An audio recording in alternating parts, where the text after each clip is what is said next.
नमस्कार दर्शकों, एक मुलाकात कार्यक्रम में आपका बहुत बहुत स्वागत है। दर्शकों, आज हम जिन शख्सियत से आपको मिलवाने जा रहे हैं वो है विंग कमांडर श्री परमवीर सिंह जी। परमवीर सिंह जी, आपका हमारे कार्यक्रम में बहुत बहुत स्वागत है। सबसे पहले तो हम चाहेंगे आप हमारे दर्शकों को अपने बारे में कुछ बताइए। आप कहाँ से बिलोंग करते हैं? जी, मैं भारतीय वायुसेना में हूँ और मैं आर्मी बैकग्राउंड से था एंड हम लोग झांसी को बिलोंग करते हैं। एंड मेरी बचपन से परवरिश फौजी माहौल में ही हुई है और उसके बाद आफ्टर ग्रेजुएशन मैंने एयरफोर्स ज्वाइन किया जी और तो तकरीबन 25-26 साल की नौकरी है मेरी एंड भारतीय वायुसेना में। तो आप कितने वर्षों से, कितने सालों से आप ये साहसिक खेलों में रुचि ले रहे हो और आपको किन चीज़ों ने प्रेरित किया? मैं एक्टिवली इन्वॉल्व रहा हूँ लास्ट तकरीबन 14 वर्षों से जो मैं एडवेंचर स्पोर्ट्स में इस फील्ड में।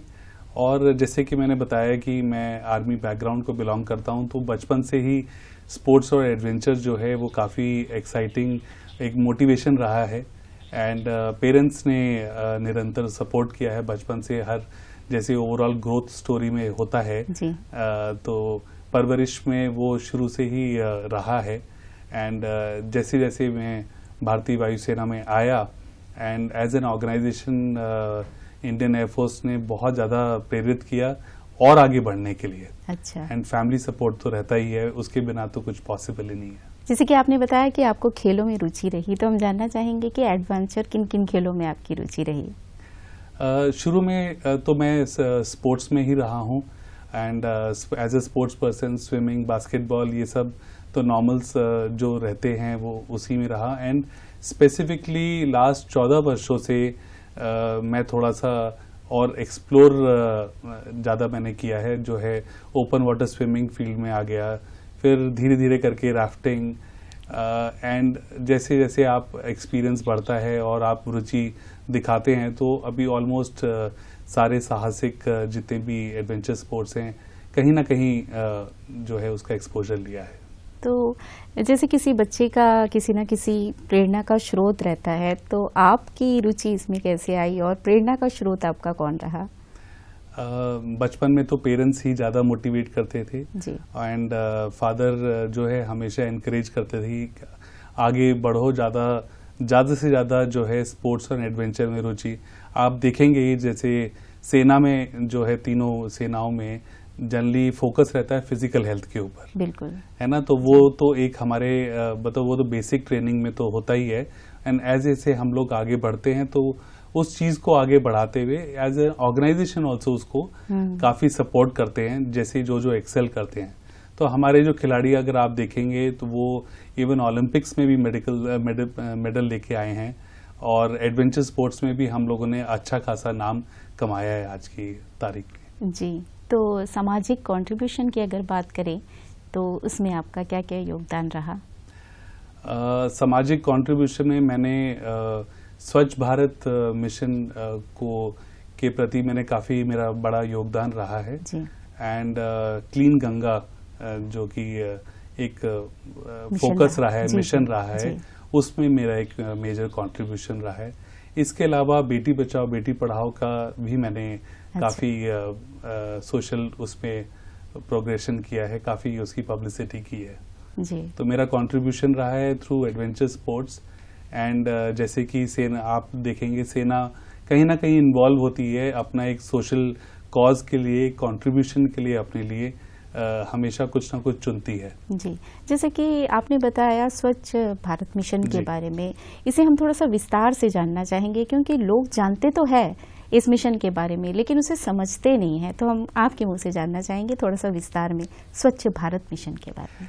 जब स्वच्छ भारत मिशन लॉन्च हुआ था जी, तब शुरू में रिस्पांस तो जनरली गवर्नमेंट तो अनाउंस करती है जी, है ना, काफ़ी अपनी स्कीम्स टाइम टू टाइम निकालती है, बट उसका इम्प्लीमेंटेशन ये मेरा व्यक्तिगत जो मैं है ओपिनियन है, मेरे विचार हैं कि उसका इम्प्लीमेंटेशन कितना इफेक्टिवली करती है वही एक सक्सेसफुल मिशन को आगे बढ़ाता है। स्वच्छ भारत अगर आप देखोगे, मैं एक एग्जांपल दे रहा हूँ, जब वो शुरू में लॉन्च हुआ था तब ये था, लोगों की मानसिकता ऐसी नहीं थी हमारे यहाँ पर रेड लाइट में अगर कोई कार देख लेंगे तो बच्चे ने कोई यूज किया हुआ डायपर या फिर चिप्स के पैकेट्स ऐसे ही फेंक देते थे। आज वो सिचुएशन नहीं है। मेरे ख्याल से 1 या 2 साल जो स्वच्छ भारत मिशन का फोकस रहा है वो लोगों की मानसिकता बदलने का है। और जब तक जन की जब तक भागीदारी ना हो किसी मिशन में, कोई मिशन सक्सेसफुल नहीं हो सकता। एंड सबसे बड़ा अचीवमेंट मेरे ख्याल से स्वच्छ भारत का ये रहा है, मोर देन 90 या 95% जो है उन्होंने बजट सिर्फ उन चीजों पे फोकस किया लोगों की मानसिकता बदलने के लिए। And to a large extent बहुत हद तक हम प्रोग्रेशन देख सकते हैं। आज लोगों के विचारों में परिवर्तन आया है। मेरे ख्याल से एक थोड़े से जागरूक हुए हैं, बहुत जागरूक स्वच्छता को लेकर। जी, same goes with clean Ganga. जैसे मैं क्लीन गंगा के लिए भी मैंने काफी प्रचार किया है जी। एंड उसमें लोगों की जो मानसिकता चेंज हुई है। मैंने 3 बार गंगा खैर में किया हुआ है, जिसमें एक बार राफ्टिंग, एक बार स्विमिंग और एक बार अगेन राफ्टिंग कयाकिंग किया हुआ है। उसमें जो मैंने चेंजेस देखे हैं लोगों के बिहेवियर में, अच्छा। लोगों के आचरण में, मेरे ख्याल से वो एक बहुत बड़ा पॉइंट था जो कि इस मिशन को सक्सेसफुल बनाता है जी, जो कि बहुत बड़ी बात है। जो कि मिशन का कामयाब होना ही एक बहुत बड़ी बात है जी। तो अब हम जानना चाहेंगे कि सबसे चुनौतीपूर्ण जो आपका अभियान या फिर कहे कि यादगार जो आपका अभियान रहा वो क्या रहा? मैंने खैर स्विमिंग मेरा पैशन है, तो मैंने काफ़ी इस फील्ड में मेरे ख्याल से स्विमिंग को एक आगे दर्जा बढ़ाते हुए मैं कहूँगा तैराकी में मेरा सबसे ज़्यादा जो चुनौतीपूर्ण और सबसे अच्छा एक्सपीरियंस जो रहा है वो है 2015 में मैंने गंगा को तैरते हुए पार किया था। अच्छा। देवप्रयाग से गंगा सागर पश्चिम बंगाल तक। तो ये पहला अटेम्प्ट था गंगा को स्विम करने का। वो अपने आप में एक बहुत चुनौतीपूर्ण था और उस वक्त चैलेंजेस ऐसे थे कि मैं स्वच्छ भारत मिशन को अपने साथ लेते हुए चला हुआ था मिनिस्ट्री की तरफ से। और जैसे जैसे मध्य यूपी उत्तर प्रदेश में हम एंटर किए, जहाँ पर सेक्स स्क्यूड रेशियो बहुत लो था, तो ministry of women and child ने प्रस्तावित किया कि मैं बेटी बचाओ बेटी पढ़ाओ को भी अपने इस मिशन में साथ में जोड़ूं। और क्लीन गंगा तो था क्योंकि गंगा साथ में थी। वो अपने आप में एक बहुत ज़्यादा मतलब रोमांचक रहा, चैलेंजिंग बहुत था, क्योंकि सिर्फ स्विमिंग नहीं करना था। अच्छा। उसमें प्रचार भी करना था। हाँ। और सबसे ज़्यादा इम्पोर्टेंट है क्योंकि गंगा में घड़ियाल हैं, डॉल्फिन्स हैं, प्रदूषण था उस वक्त 2015, फिर भी मतलब हम लोग जूझ रहे थे प्रदूषण से। लोगों को मानसिकता चेंज करना अपने आप में एक बहुत ही चैलेंजिंग रहा। रात को हाइनाज आते थे, तो लकड़बग्गे जो होते हैं एंड सांप, खैर ये बहुत लंबा वो है, चुनौतीपूर्ण। हाँ, तो 43 डेज मैंने गंगा एक्सपीडिशन में मैंने अपने डेडिकेट किए थे और वो बहुत मेरे ख्याल से बहुत सेटिस्फाइंग मोमेंट था और आज तक का सबसे रोमांचक रहा है। और जानना चाहेंगे बेटी पढ़ाओ बेटी बचाओ के बारे में, वो मिशन कितना कामयाब अब लग रहा है आपको?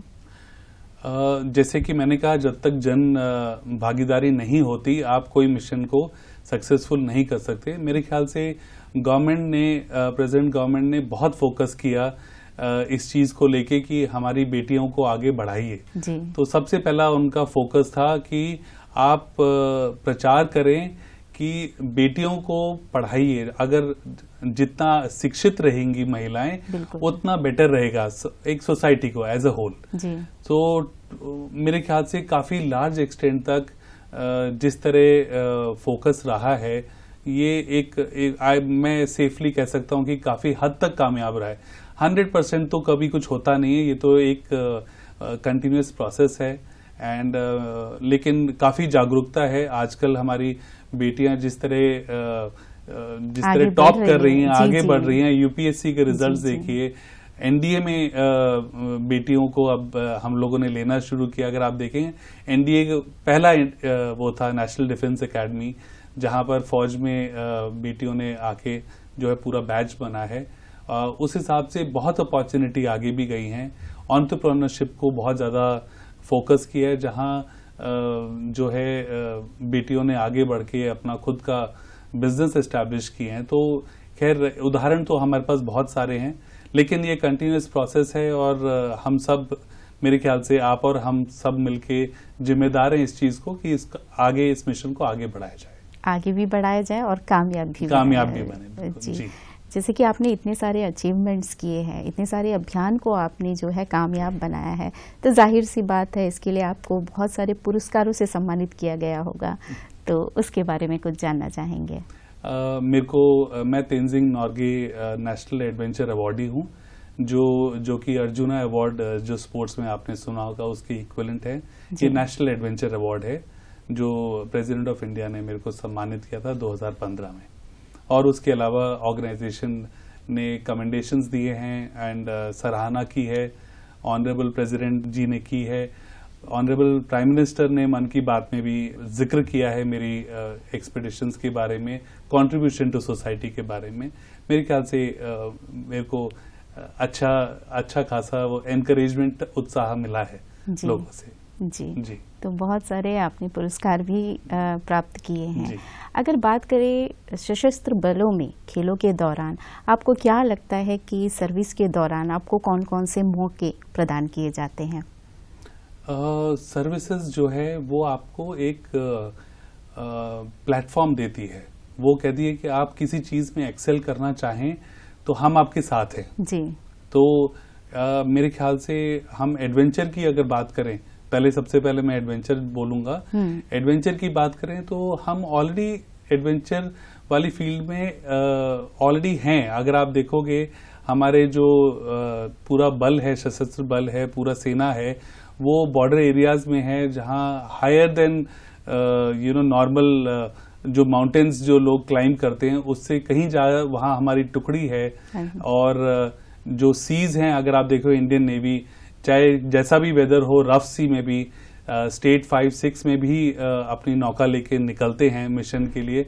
तो हमारा जो डे टू डे, अभी एयरफोर्स हो गई, तो हम लोग उन एरियाज में भी ऑपरेट करते हैं जहां पर नॉर्मली लोग सिर्फ टूरिज्म के लिए 2 या 3 दिन से ज्यादा रुक नहीं पाते हैं।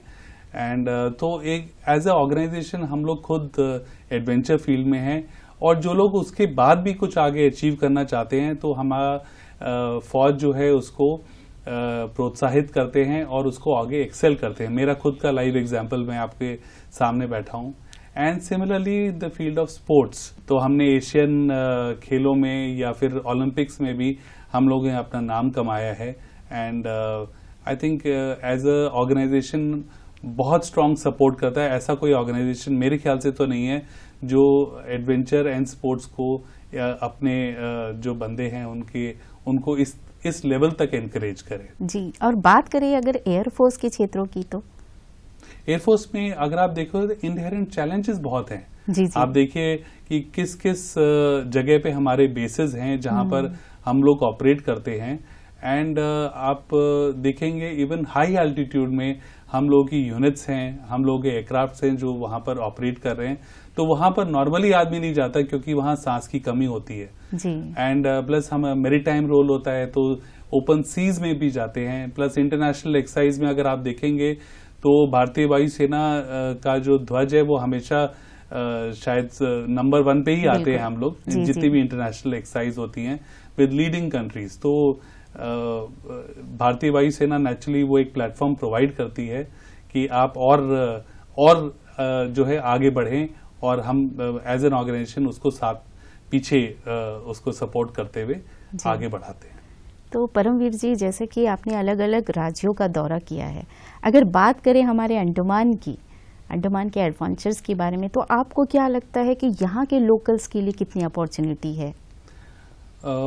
मेरे को यहाँ पर 1.25 साल हो गया है जी, इस अंडमान में। एंड मेरे ख्याल से मैं तो यही बोलूंगा कि अगर कहते हैं ना कि अगर आइलैंड्स या सीज के बारे में बात करेंगे, पानी के बारे में बात करेंगे, तो मेरे ख्याल से अपने आप में एक मिनी स्वर्ग है जी। इतना खूबसूरत है। एंड यहाँ का जो पानी है वो इतना क्लीन है, क्रिस्टल है जी। आप कहीं कहीं चले आइए बीच में, कहीं पर भी कोरल्स होंगे। एंड मरीन लाइफ आप देखिए, यहाँ पर कमर्शियल फिशिंग अलाउड नहीं है, वो एक बहुत अच्छी बात है। And as an adventure sports के हिसाब से अगर मैं बोलूं, जो ये आइलैंड्स जो अपॉर्चुनिटी दे सकते हैं, वो मेरे ख्याल से अभी देश में बाकी जगह कोई इतनी अच्छी अपॉर्चुनिटी नहीं मिलेगी, क्योंकि अभी भी यहाँ पर इतना ज्यादा स्कोप है आगे बढ़ाने का, इस जगह को आगे टूरिज्म के हिसाब से बढ़ाने का, एडवेंचर स्पोर्ट्स के हिसाब से बढ़ाने का। एंड जब तक जन भागीदारी ना हो, जब तक लोकल्स यहाँ इस चीज में इन्वॉल्व नहीं होंगे, तब तक वो शायद हम लोग उस मुकाम पे हम इस आइलैंड्स को नहीं देख पाएंगे जैसे मैं सोचता हूँ कि ये डिजर्व करता है जी, है ना। कि लोग मॉरिशस की बात करते हैं या फिर काफी कंट्रीज की बात करते हैं जहां पर टूरिज्म इतना ज्यादा अच्छा है, क्योंकि वहां बहुत खूबसूरत है। मेरे ख्याल से उन लोगों ने अंडमान नहीं देखा होगा जो जिस तरह की बात करते हैं। एंड यहाँ पर इसको ऑलरेडी हम लोग काफी एनकरेज कर रहे हैं। एंड जैसे ऑनरेबल पीएम ने, प्राइम मिनिस्टर ने भी बोला है कि अब यहाँ का दौरा करिए, हमारे आइलैंड्स का दौरा करिए। मेरे ख्याल से एक सपोर्ट गवर्नमेंट की तरफ से है, दो सपोर्ट हमें भी वापस देना चाहिए जी, और हमें इसका जुड़ना चाहिए, ऐसा मैं फील करता हूँ। एंड स्कोप बहुत है आगे बढ़ने का यहाँ पर जी।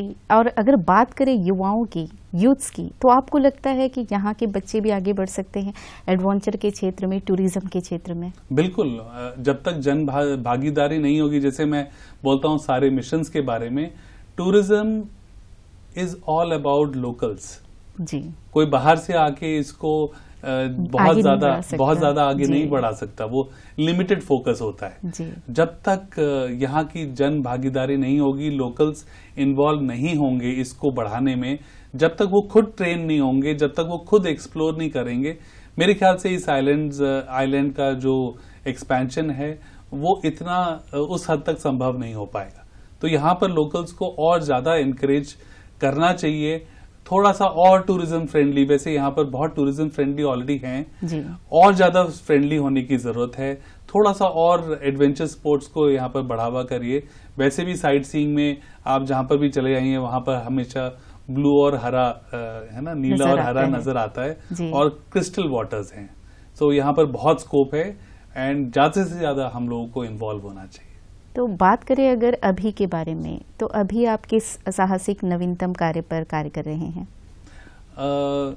अगर आप देखेंगे, हमारे टोटल 21 परमवीर चक्र अवार्डीज हैं 1957 से आज तक जी। एंड उनके नाम पे ऑनरेबल पीएम ने 21 आइलैंड्स हैं जो उनके नाम पे डेडिकेट किए थे। अपना सुभाष चंद्र जी की एनिवर्सरी पे उन्होंने इसका ऐलान किया था, वो अभी 1 साल पहले की बात है।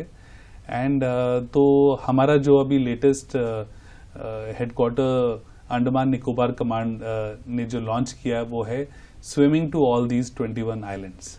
तो तैराकी जो है इन 21 आइलैंड्स में हम लोग कर रहे हैं, जिसमें 11 हम ऑलरेडी कर चुके हैं। अच्छा। और कुछ चंद हफ्तों में हम लोग बाकी 10 भी कर लेंगे, और 15 अगस्त को हम लोगों ने सोचा है कि इसका फॉर्मल कल्मिनेशन इसको है, एंडिंग देंगे जी। सो हमारे जो सिनकैन साहब हैं, उन्होंने वर्ल्ड वाटर डे पे 22 मार्च को इसका लॉन्च किया था, जो मेरे ख्याल से एक मैसेज देता है लोगों को, वर्ल्ड वाटर डे इम्पोर्टेंट है, जल के बिना तो कुछ है ही नहीं, बिल्कुल, है ना। सो उस हिसाब से अभी तक का जो सफर है वो काफी रोमांचक रहा है, काफी चैलेंजिंग है, अंडर करेंट्स हैं। और यहाँ पर सबसे बड़ी बात है, अंडमान निकोबार आइलैंड्स में किसी ने तैराकी के बारे में मेरे ख्याल से बहुत ज्यादा नहीं सोचा, बहुत लिमिटेड वे में रहा है, और एक स्कोप बनता है। अच्छा। हम लोग इस मैसेज को भी आगे लेके चल रहे हैं कि आप यहाँ पर भी आके चैनल्स ओपन कर सकते हैं स्विमिंग के लिए, ताकि ऑल ओवर द वर्ल्ड यहाँ पर लोग आएं और इन वाटर्स का भी आनंद लें। और मेरे ख्याल से इससे क्लियर वाटर मेरे ख्याल से तो कुछ अभी तक तो मैंने स्विम जहां भी किया है, अभी तक मैंने कोई एक्सपीरियंस नहीं किया। तो एक अपने आप में बहुत रोमांचक रहा है और at the same time challenging भी है। बिल्कुल जी। तो हम उम्मीद करते हैं कि आगे जाकर भविष्य में भी आप इसी तरह अच्छे अच्छे कार्य करते रहे। परमवीर जी, चलते चलते इस कार्यक्रम के माध्यम से जो दर्शक हमारे आपको देख रहे हैं, आप उनको क्या संदेश देना चाहेंगे? मैं चलते चलते सिर्फ एक बात पे स्पेशली फोकस करना चाहूँगा। जैसे हम पोर्ट ब्लेयर में समुंदर की तरफ जाते हैं तो लो टाइड के वक्त जिस तरह का कूड़ा कचरा अभी ऑफ लेट मैंने लास्ट 1 साल में देखा है, वो थोड़ा सा मात्रा बढ़ रही है। तो हम लोग टूरिज्म को प्रमोट कर रहे हैं, तो से नो टू प्लास्टिक्स। एंड दूसरा एक सबसे इम्पॉर्टेंट चीज है, वो लोगों को समझाना है, जो टूरिज्म यहाँ पर आते हैं, टूरिस्ट आते हैं, उनको बताना है कि ये समुंदर है और इसकी सैंक्टिटी को मेंटेन करना है, पवित्र है ये है ना। तो ये हमारा जो जल है, ये हमारा स्रोत है आर्थिक व्यवस्था को भी बढ़ाने के लिए।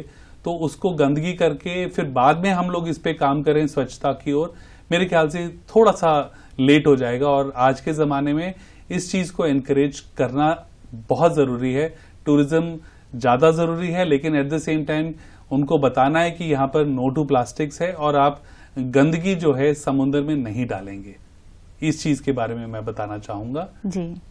तो आपने अंडमान के बारे में हमें इतना महत्वपूर्ण जानकारी दिया, तो जो हमारे युवा है, मैं चाहती हूँ कि चलते चलते आप उनको भी बताएं कि एडवेंचर के क्षेत्र में अगर वो बढ़ना चाहे तो कैसे जुड़ सकते हैं हमारे यहाँ के अंडमान के जो लोकल युवा है।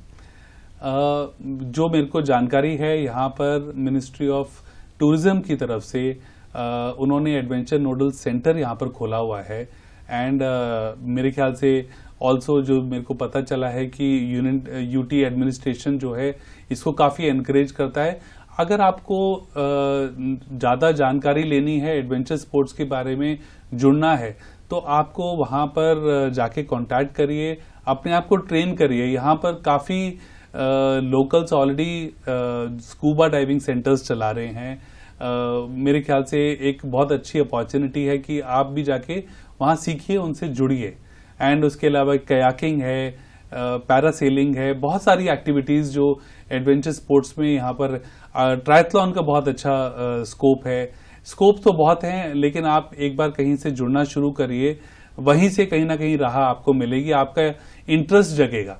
वो इंटरेस्ट के ऊपर होता है, जैसे जैसे हम आगे बढ़ते हैं, कि किस तरह आपको समुद्र में गहराइयां पसंद हैं या फिर आप ऊपर ही रहना चाहते हैं। ये सब चीजें आप जो है धीरे धीरे आप समझ जाएंगे, लेकिन उसके लिए घर से बाहर निकलिए, 2 कदम आगे बढ़ाइए और जुड़िए। जी, परमवीर जी, आपने इस कार्यक्रम के लिए समय दिया, कीमती समय दिया, और इसके लिए हमारी दूरदर्शन की पूरी टीम की ओर से आपका बहुत बहुत धन्यवाद। धन्यवाद। तो दर्शकों, हम उम्मीद करते हैं कि आज का ये कार्यक्रम आप सबके लिए अवश्य ही लाभप्रद रहा होगा। फिर मिलेंगे अगले अंक में, तब तक के लिए नमस्कार।